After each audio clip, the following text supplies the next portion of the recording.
কে না পড়তে ভালোবাসে ভূতের গল্প, বিশেষ করে সেই গল্পটা যদি একটা ভূতের গল্প হয়। তোমাদের একটা আমি কোশ্চেন জিজ্ঞেস করছি, এই গল্পে অভিজিতের বাড়ি কোথায়? এর সঠিক অ্যান্সার যে কমেন্টে আমাকে জানাবে তার নাম আমি কালকের গল্পের শুরুতে ঘোষণা করব। এক শীতের রাতে রাজীব আমার বাড়িতে এসে হাজির হলো। খেয়ে দিয়ে তখন আমি শুতে যাচ্ছি, এমন সময় রাজীব এলো। রাজীব আমার পুরনো এক বন্ধু, ও ব্যান্ডেলে থাকে। বললাম, কি ব্যাপার, এমন সময় তুই হঠাৎ? রাজীব হেসে বলল, বলছি এখন কি খেতে দিবি তাই বল, দারুণ খিদে পেয়েছে। ও, কি খাবি বল? লুচি আর আলু ভাজা খাবার। ওরে বাবা, লুচি খেলে আমার অম্বল হয়, তুই একটু ভাতের ব্যবস্থা কর। দাঁড়া, তাহলে স্টোভে ভাত বসিয়ে দিই, ডিম আর আলু ঝোল। হ্যাঁ, এত ঝঞ্ঝাটের দরকার কি, ভাতের মধ্যে ডিম দিয়ে দে না, ঘি থাকে তো আরো ভালো। গরম ভাতে ঘি মেখে ডিম সিদ্ধ দিয়ে চমৎকার খাওয়া হবে। এই বলে জামা প্যান্ট ছেড়ে লুঙ্গি আর সোয়েটার পরে আমার তক্তপোষের বিছানায় লেমমড়ি দিয়েছে গায়ে এলিয়ে দিল। তারপর বলল, তুই তো দেশ দেশান্তরে ঘুরিস, পাটনায় গেছিস কখনো? না, কেন বলতো? একটা অদ্ভুত চিঠি এসেছে, আমাকে কালই পাটনা যেতে হবে। তুই যাবি ভাই আমার সঙ্গে? আমি তো কখনো বাইরে যাইনি, ছেলেবেলায় বাবা মার সঙ্গে একবার দেওঘর হয়েছিলাম। বললাম, যেতে আপত্তি নেই, কিন্তু আজকাল যে ট্রেনের অবস্থা, তাতে বিনা রিজার্ভেশনে ট্রেনে ওঠাই তো খুব মুশকিল। সে ভাবনা তোকে ভাবতে হবে না, আমার ছোট জামাইবাবু রেলের বুকিং ক্লার্ক, পাঞ্জাব মেলে দুটো বার্থের কথা তাকে বলে রেখেছি। এখন তুই যদি যাস তো খুব ভালো হয়, না হলে আমাকে একাই যেতে হবে। কেন রে, কেন, কি ব্যাপার, হঠাৎ পাটনায় যাবি কেন? কি এমন চিঠি এলো তোর? এই দেখ, এই দেখ বলে উঠে গিয়ে হ্যাঙ্গারে ঝোলানো ওর জামার পকেট থেকে একটা চিঠি এনে আমাকে দেখালো। অন ইন্ডিয়া গভর্নমেন্ট সার্ভিস ছাপ দেওয়ার একটা খাম। আমি সেটা হাতে নিয়ে তার ভেতর থেকে চিঠিটা বের করলাম। তারপর বেশ খুশির সঙ্গেই বললাম, আরে এ তো রেডিও অফিস থেকে এসেছে, তুই রেডিওতে ভজন গাইবি বলে আবেদন করেছিলি নাকি? তাই ওরা ভয়েস টেস্টের জন্য ডেকেছে। কাল বাদে পরশু তো টেস্ট, তার মানে কাল রাতে পাঞ্জাব মেলে যেতে পারলে পরশু ভোরে নামা, তারপর দুপুর দুটোয় পরীক্ষা দিয়ে সন্ধ্যার সময় ট্রেনে চাপলে সকালে হলেই হাওড়া। মাত্র 2-3 দিনের মামলা। হ্যাঁ, মামলাটা 2-3 দিনের, কিন্তু ব্যাপারটা হচ্ছে যে আমি কলকাতায় সেন্টার থাকতে পাটনায় ভয়েস টেস্ট দিতে যাব কেন? আর তার চেয়েও বড় কথা, রেডিওয়ে গান গাইবার জন্য আমি কোনো সময় আবেদন করিনি। তবে তো কথাই নেই, চিঠিটা ছিঁড়ে কুচিয়ে কুচিয়ে ফেলে দিয়ে দুদিন এখানে বিশ্রাম নিয়ে গল্পের বই পড়, সিনেমা দেখ, এইসবই কর। তাই করতাম, কিন্তু এইবার দেখ, এই চিঠিটা পড় বলে আর একটা চিঠি আমার হাতে দিয়ে রাজীব আমার মুখের দিকে তাকিয়ে চুপচাপ বসে রইল। সেই চিঠিটা একটু অন্যরকম। ভাই ভাই রাজীব, আমি অভিজিৎ, তোকে এই চিঠিটা লিখছি। তোর হয়তো আমার কথা ঠিক মনে নেই, কিন্তু আমি তোকে ভুলিনি কখনো। স্কুলের লাস্ট বেঞ্চে বসে তুই গুনগুন করে গান গাইতিস, আর আমি মুগ্ধ হয়ে সেই গান শুনতাম। একদিন এই গান গাওয়া নিয়ে চঞ্চলবাবু স্যার তোকে কি মার মেরেছিলেন মনে আছে তো? যাই হোক, আমি এখানে দরিয়াপুরে একটা পুরনো বাড়ি কিনেছি। এলাকাটা মুসলমান প্রধান, সেটা কোনো ব্যাপার নয়। তোর বকলমে আমি এখানকার রেডিও স্টেশনে একটা আবেদনপত্র পেশ করেছি। তুই আয়, আমার জানাশোনা লোক আছে, তোর হয়ে যাবে। এখানে 2-4টে কল পাওয়ার পর কলকাতা স্টেশনে তোর একটা ট্রান্সফারের ব্যবস্থা করে দেবো আমি। শুনলাম এখনো তুই বিয়ে করিসনি, গর্ধব কোথাকার। যদি পারিস তো জহরটাকেও সঙ্গে আনিস। ওটা ঠিক তোর মতো টোটো করে চারিদিকে শুধু ঘুরে বেড়ায়। চিঠিটা পড়ে আমি যারপনারই অবাক হয়ে গেলাম। কি আশ্চর্য, এ তো আমারও নাম লিখেছে দেখছি। কিন্তু তুই আমি তো স্কুলে পড়তাম না, তবে এক কোচিংয়ে পড়েছি। অভিজিৎ কে? ও নামে কাউকে কখনো চিনতাম বলে তো মনে পড়ছে না। আমারও ঠিক কিছু মনে পড়ছে না কে অভিজিৎ, অথচ চিঠিটা এমনভাবে লেখা যেন সে আমাদের দুজনেরই অত্যন্ত পরিচিত লাগছে। ভাই, কেউ আমাদের ব্ল্যাকমেল করছে না তো? তাতে লাভ কি? আমরা তো আর টাকা তুলে নিয়ে যাচ্ছি না, আমাদের ব্ল্যাকমেল করে আর কি করবে? আমি বলি কি, সারা শব্দ না করে চেপে যা ব্যাপারটা। দেখ ভাই, গান আমি অনেকদিন আগেই ছেড়ে দিয়েছি, কাজে ঠিক গানটা গাইতে পারবো না। টানপুরা কিছুই আর নেই।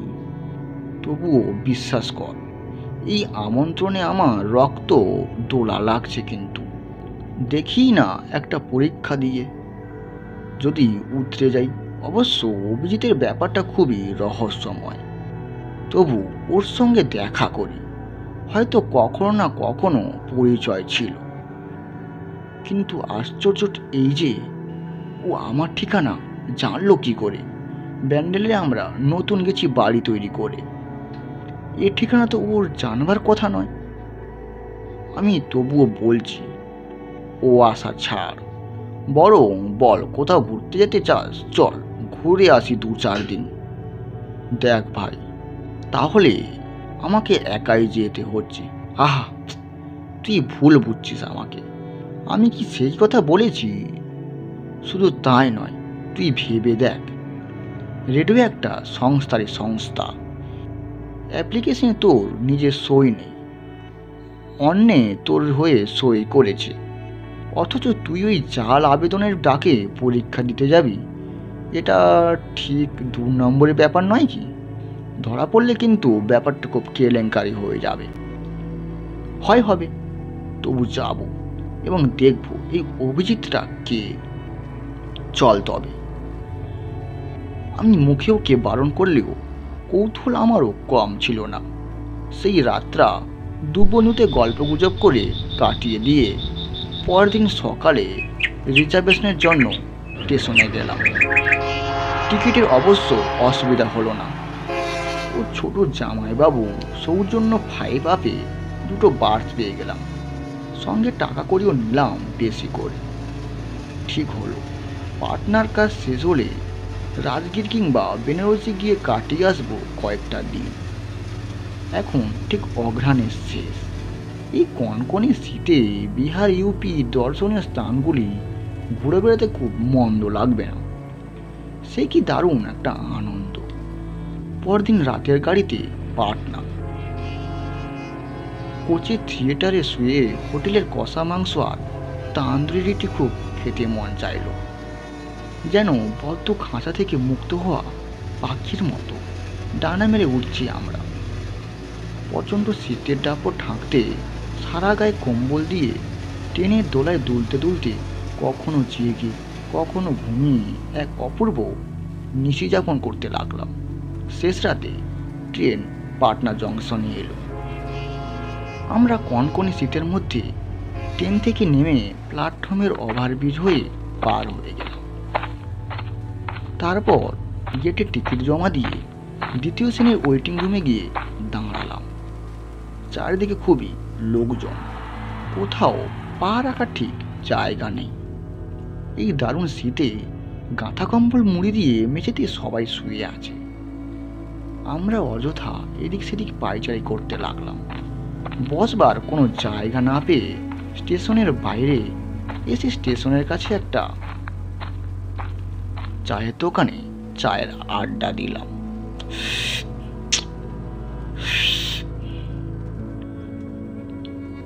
বাইরে তারা ঝলমল করছে। শেষ রাতে ঠিক আকাশ, আলোকময় সজ্জিত পাটনা শহর।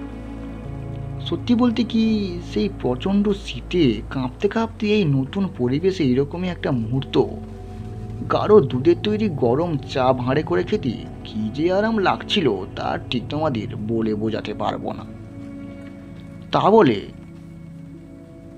আমরা যখন চা খাচ্ছি তখন হর্ন বাজিয়ে একটা সাইকেল রিক্সা এসে আমাদের সামনে দাঁড়ালো। আইয়ে বাবু, রাজেন্দ্রনগর যাবেন? আমরা বললাম, রাজেন্দ্রনগর নয়, দরিয়াপুর যাব। চালিয়ে চালিয়ে চা খাওয়া শেষ করে দাম মিটিয়ে বললাম, যাব, কিন্তু অন্ধকারে নয়, ভোরবেলা যাব। এখন গেলে কি হবে? সামান্য দুটো টাকার লোভে আপনাদের তো আর অন্য কোথাও নিয়ে গিয়ে খুন করিয়ে ফেলবো না। না না না না, তা বলছি না, মানে নতুন আসিছি তো, এখন গেলে ঠিকানা বাড়ি খুঁজে চিনতে একটু অসুবিধা হবে।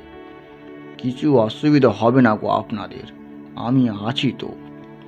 অভিজিৎ বাবুর কাছে যারা আসেন তাদের কোনো অসুবিধা আমি করি না। আমরা দুজনেই চমকে উঠলাম। বললাম, কি করে জানলো যে আমরা অভিজিৎ বাবুর কাছে যাচ্ছি? উনি আমাকে বলে রেখেছিলেন, দুজন বাঙালি ছোকরা আমার বাড়িতে আসবে, তাদের কোনো যেন অসুবিধা না হয়, এইভাবেই এখানে নিয়ে আসিতে। কিন্তু আমরা যে এই গাড়িতে আসবো, তোমার অভিজিৎ বাবু তা জানলেন কি করে? বাবু, অভিজিৎ বাবুর কাছে যারা আসেন তারা রাতের গাড়িতেই আসেন। ও, তা আমরাই যে সেই লোক তুমি তা জানলে কি করে বাবা শুনি? আমি যখন রাজেন্দ্রনগর বললাম, আপনারা তখন দরিয়াপুর বললেন, তাতেই বুঝলাম আপনারা তারাই। আমরা দুজনে পরস্পরের দিকে একবার চোখ তাকিয়ে সম্মতি জানিয়ে রিক্সায় উঠে বসলাম। আলোকজল পাটনা শহরের বুকে রাত্রি যাত্রী আমরা। প্রচণ্ড শীতে কাঁপতে কাঁপতে রিক্সায় চলছি।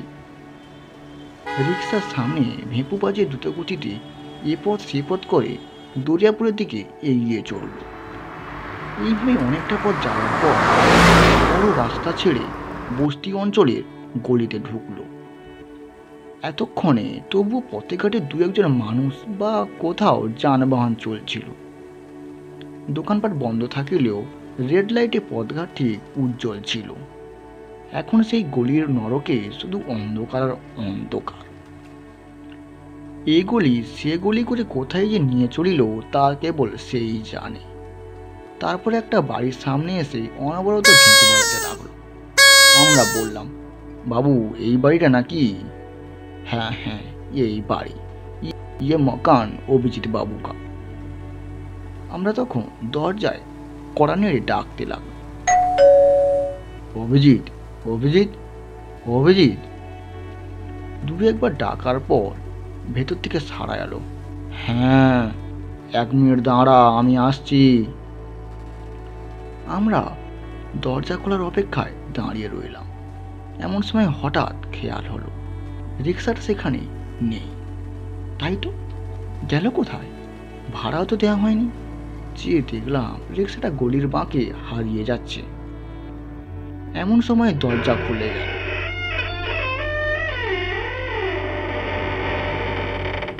একজন হাসি মুখে বলল, ভেতরে আয়, ভেতরে আয়। আমরা ঠিক অভিজিৎকে চিনতে পারলাম না। বুঝলাম কোথাও একটা ভুল হচ্ছে হয়তো। অভিজিৎকে না চেনারও অনেক কারণ আছে অবশ্য। ওর সারা গায়ে কম্বল মুড়ি দেওয়া ছিল, মাথায় ছিল ম্যাক্সি ক্যাপ, শুধু ওর চোখ দুটি বোঝা যাচ্ছিল।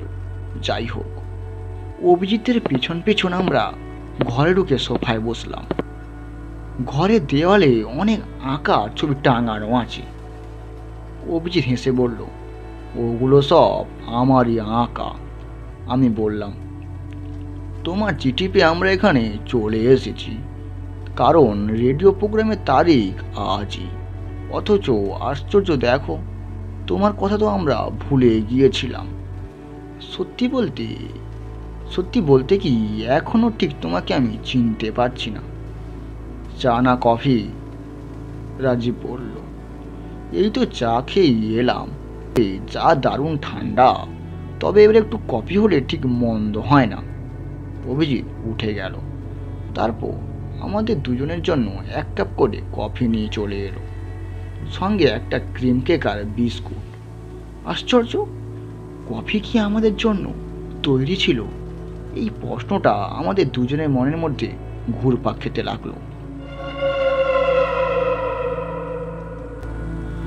গল্পটি কেমন লাগলো তা নিশ্চয়ই নিজে কমেন্ট করে জানাবেন, এবং গল্পের পরবর্তী অংশ শোনার জন্য আমার চ্যানেলটি সাবস্ক্রাইব করে আমাদের সঙ্গে থাকবেন।